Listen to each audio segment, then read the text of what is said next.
Syria's main opposition group, the Syrian National Coalition, has responded to President Bashar al-Assad's warning about supporting the rebels by denying there are any Islamist extremists fighting among the rebel forces with the intention of setting up a Sharia state.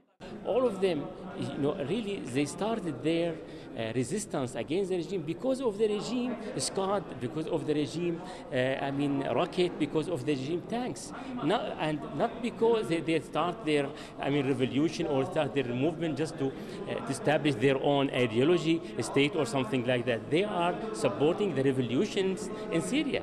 They don't come here or they don't work in Syria just to build their, ideology dream. They're looking for supporting Syrian people, and as well as most of them are Syrians. So they have to do their best to their people.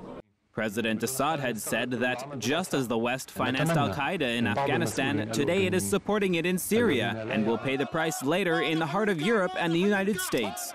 His warning comes as the al-Nusra front in Syria pledged allegiance to al-Qaeda, merging the two groups. However, the SNC seems to deny this. There is no al-Qaeda in Syria. There is no terrorist groups in Syria. The only terrorist group in Syria is this regime.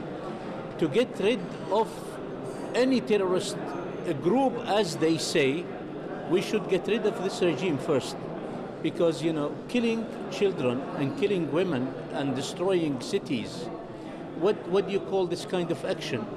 I believe the West, it's about time to move against this regime, moving fast toward removing this regime. I believe this will be a big favor for the Syrian people.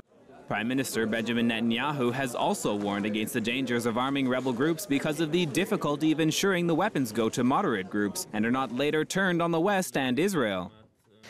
Foreign extremists have been streaming into Syria to join the fight against President Assad from around the world.